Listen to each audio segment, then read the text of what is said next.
새벽빛 묵상 요한복음 18장 28절에서 38절. 종교기관에서 예수님을 먼저 신문한 그들은 새벽에 로마 총독 빌라도의 관저로 끌고 갑니다. 그런데 그들은 유월절 잔치를 지키기 위해 부정하게 될까봐 그 이방인의 관저에 들어가지 않습니다. 그들은 죄 없는 예수님께 누명을 씌워서 죽이려는 계획에는 참여합니다. 거짓과 선동과 모함과 폭력에는 손을 댑니다. 사람을 억울하게 죽이는 일에는 가담하면서 율법을 따라 식사 전에 손 씻는 문제는 기가 막히게 지키려고 합니다. 그러나 그들은 아무리 율법을 지키고 아무리 손을 닦아도 그들의 마음은 깨끗하게 할 수 없었습니다.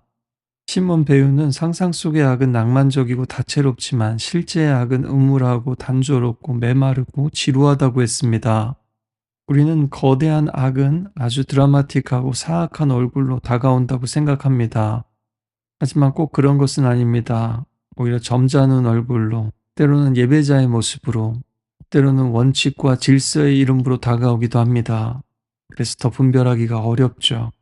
따라서 우리는 악의를 가져서 악을 행하는 것만이 아닙니다. 때로는 너무 평범하기에 현실적이기 때문에 더 악의 편에 서게 됩니다. 또 원칙은 잘 지키면서 사람에게는 잔인할 수도 있죠. 또 하나님을 향한 사랑은 식었는데 신앙의 겉모습은 잘 지키면서 스스로 위안을 삼을 수도 있습니다. 심지어 사랑하면서 정의는 뭉개면서 진실을 덮어버리는 이들도 있습니다.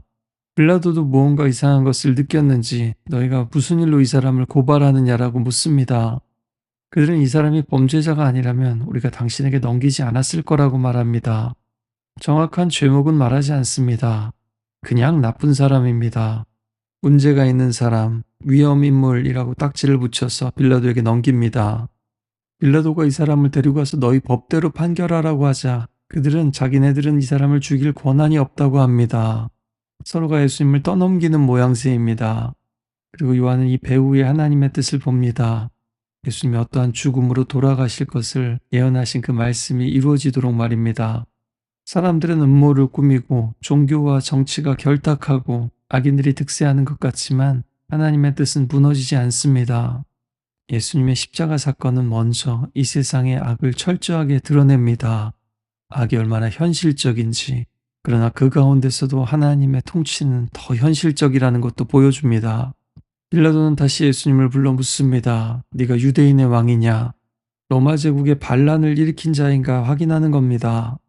예수님은 이 말이 빌라도 스스로 하는 말인지 다른 사람들이 빌라도에게 해준 말인지를 물으십니다.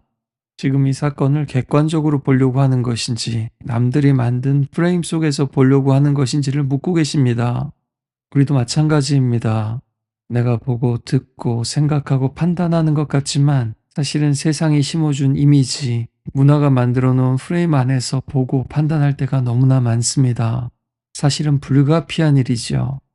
빌라도는 약간 신경질적으로 대답합니다. 내가 유대인이냐? 네 나라 사람과 대제사장들이 너를 내게 넘겼으니 네가 무슨 일을 한 거냐라고 묻습니다. 그도 이것이 사법적인 문제가 아니라 정치적인 문제라는 것을 간파하고 있습니다. 동료 유대인들에게 무언가 밉상이 돼서 공공의적이 되었다는 걸 눈치챈 겁니다. 그러나 그에게는 지금 진실이 중요하지 않습니다. 그저 이 상황이 중요합니다.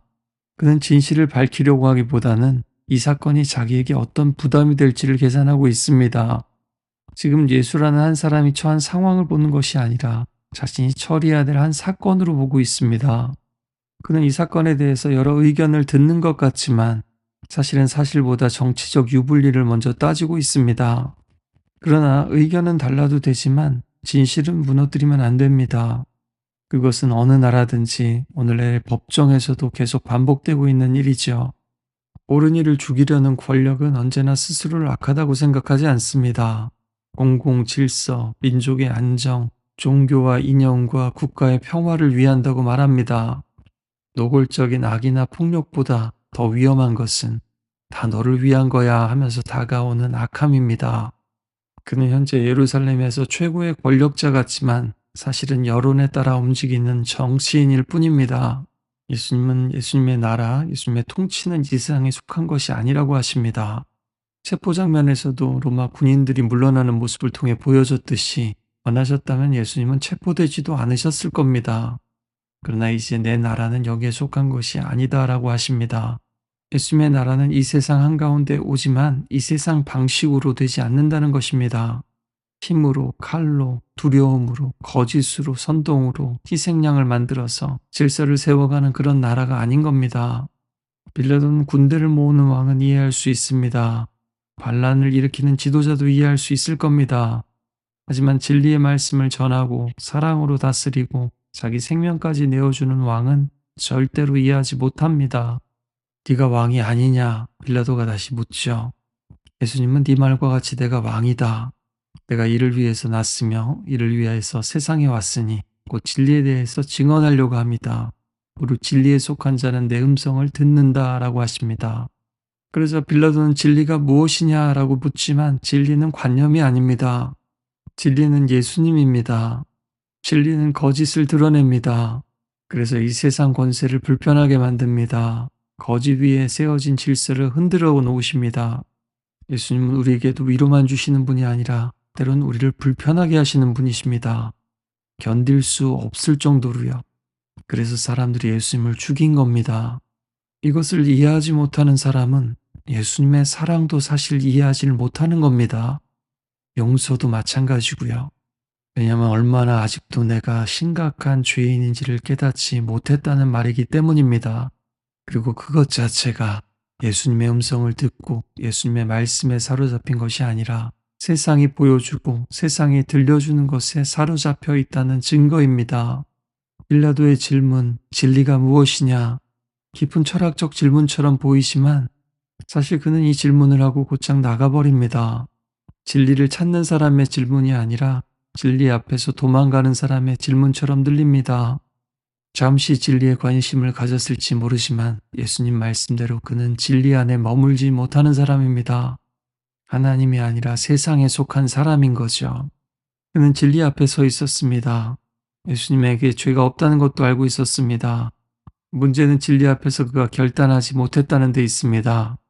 죄가 없다는 것을 알았다면 죄 없는 이를 놓아주어야 할 텐데 그 사이에 무언가가 끼어들고 있습니다. 그는 바른 판결을 해야 되는 자였지만 머뭇거리고 물러섭니다. 솔제니치는 이것을 너의 신조로 삼아라. 거짓이 세상에 들어오게 하라. 심지어 그것이 승리하게 하라.